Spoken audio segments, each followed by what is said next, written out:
কাদের মুখটা উজ্জ্বল হবে আর কাদের মুখটা কিয়ামতের মাঠে জাহান্নামীদের মতো কুৎসিত হবে। ইবনু আব্বাস রাদিয়াল্লাহু আনহু বলছেন,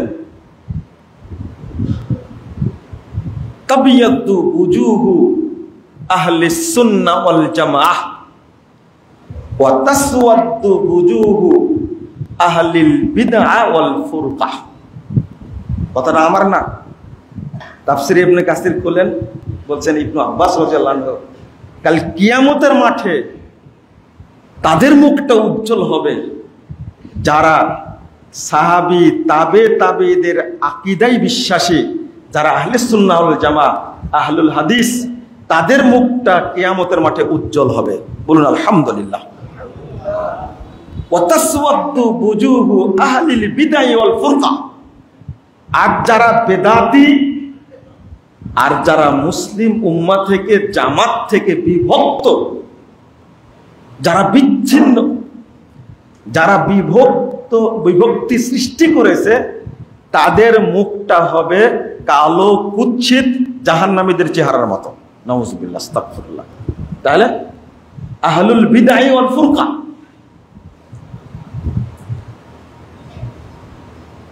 ইমাম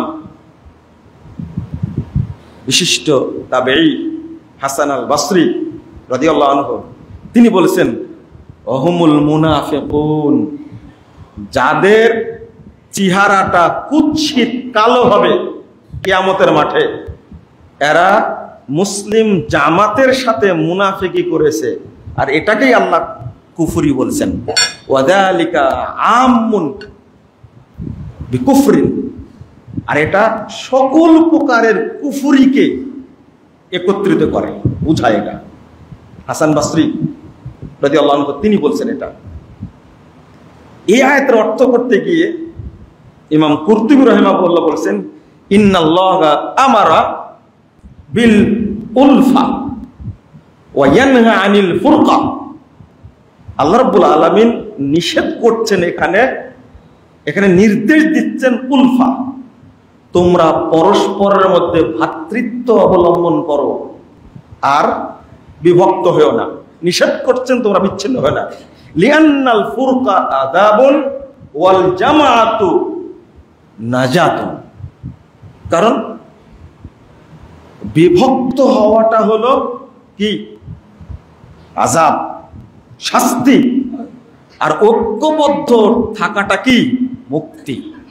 বিভক্ত হওয়া শাস্তি আর ঐক্যবদ্ধ থাকাটা কি মুক্তি। আমরা তো ঐক্যের বিষয়টা ওইরকম বুঝিও না, জানিও না, চেষ্টাও করি না।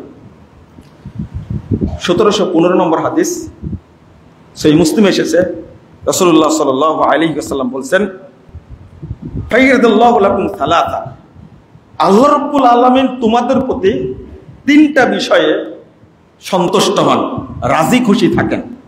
আল্লাহ রাজি খুশি থাকেন তিন শ্রেণীর মানুষের উপরে। কে কে? আনতা আবুদুল্লাহ ওয়ালা তুশরিকু বিহি শাইআ। এক নম্বর, তোমরা একমাত্র আল্লাহর তাওহীদকে মেনে নিবে, আল্লাহর সাথে কাউকে শরীক করবে না, এইটাতে আল্লাহ তোমাদের প্রতি সন্তুষ্ট হন। এক।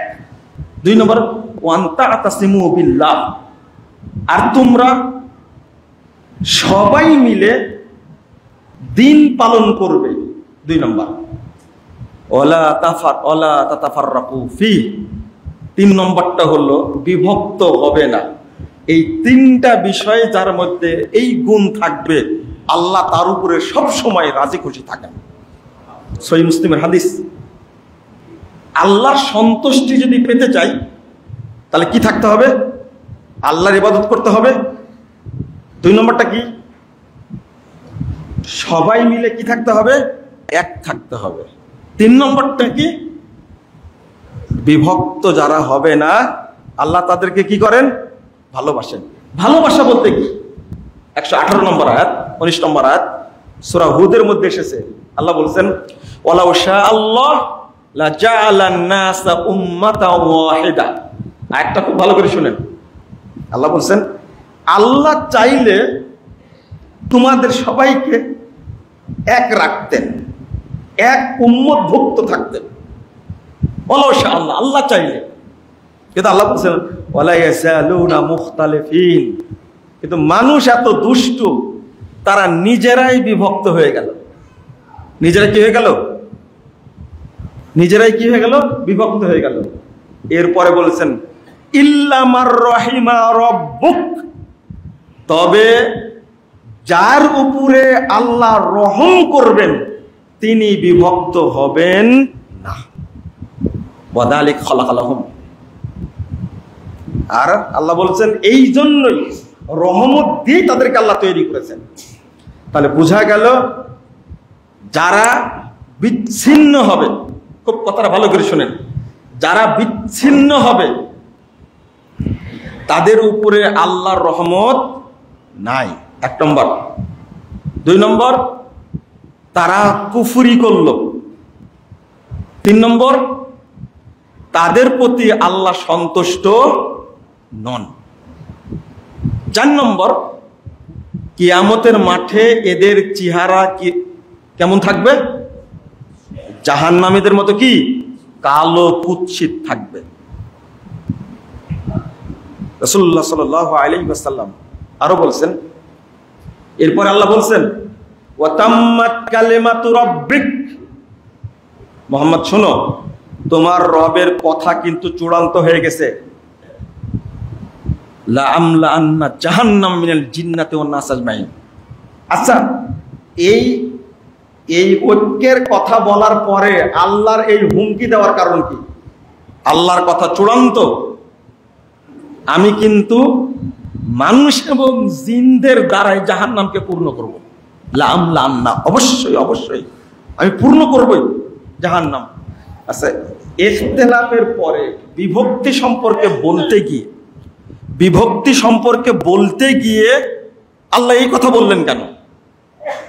যদি বলতেন তোমরা জিনা করেছো, আমি জাহান্নাম পূরণ করব তোমার দ্বারা, তুমি সুদ খেয়েছো, জাহান্নাম পূর্ণ করবো তোমার দ্বারা। আল্লাহ বলছেন ওয়া তাম্মাত কালিমাতু রাব্বিক, আমি অবশ্যই অবশ্যই জাহান্নাম পূরণ করব তোমাদের দ্বারা। মানে আল্লাহর কাছে সমাজ বিচ্ছিন্ন করা, মসজিদ ভাগ করা বড় অপরাধ, এটা ছোটখাটো অপরাধ না।